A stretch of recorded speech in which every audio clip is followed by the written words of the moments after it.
Today, let's talk about how we build trust again. That's right.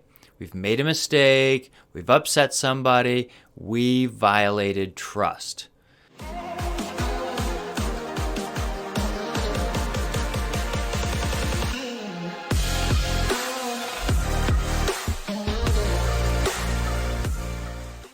So here's the deal. We've failed someone somewhere. We all do it. We all fall short. No one is perfect, right? Now, you can violate trust in a lot of different ways. Like if you're a firefighter and you're in a fire with somebody and a flashover happens and you jump out the window, that's a pretty big barrier of trust you just broke. If you're in a relationship and you've had an affair, that's gonna degrade trust quite well. So we need to make sure that we're focused on building trust back up. But we have to do it the right way. We don't want to be manipulative, so we need to follow the process. And it's all about answering 3 questions that everybody asks. Do I like you? Do I trust you? And how can you help me? That's right.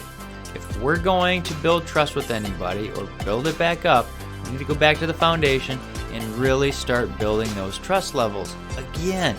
So we need to make sure that we're likable and trusting when we show up. That means when we're engaging people, we need to make sure we're in the right setting for building trust.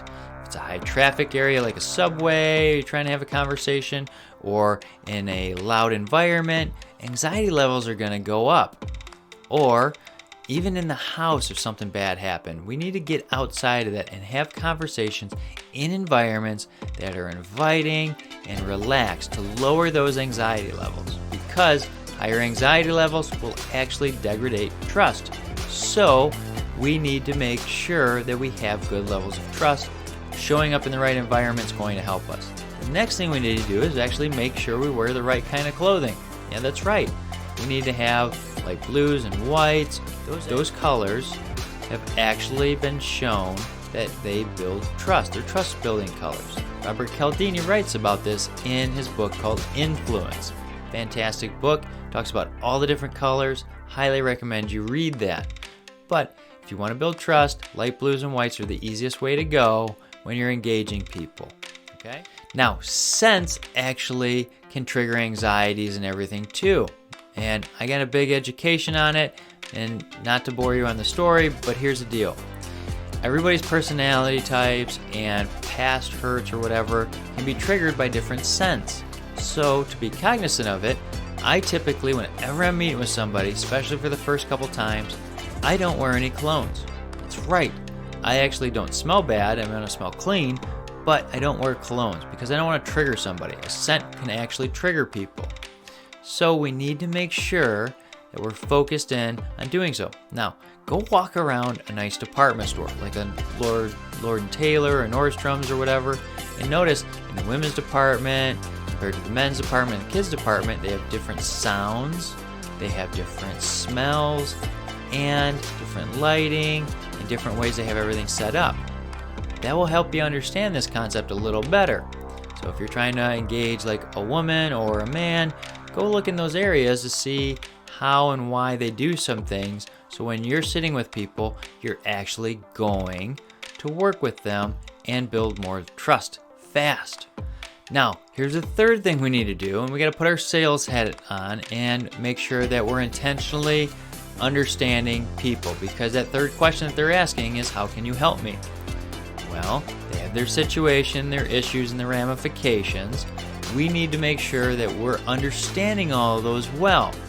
And, if we did something wrong, we need to apologize and come back to it, but we need to be intentionally on how we can move forward. So answering those needs and helping those needs be answered will help us gain trust. So I always have like a CRM system up for all the salespeople, and in my trustworthy training, I walk people through the house analogy to understand all those things. The main focus is we need to be engaging those people, understanding them, learning about them, constantly learning about them, and understanding what's going on, and then we can fix it. But if we don't show remorse and apologize and aren't intentional, we're not going to build trust with anybody. So we need to be doing that. So be intentional. Go do some kind of event with those people if you can, that you're learning together. Go do something where you actually learn together and actually can have a discussion about it afterwards. You will build trust levels by being intentionally doing that with them.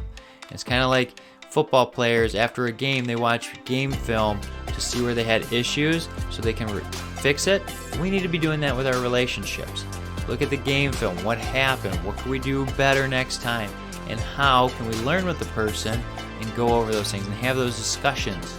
Because if we're going to grow with people and grow our trust back, we need to be intentional. These are some keys to do that. Now, if you have any questions, feel free to reach out. Contact information is below. If you like this video and it's helpful, hit like, share, subscribe. Send to somebody who may have lost some trust and needs some help. We'll see you next time.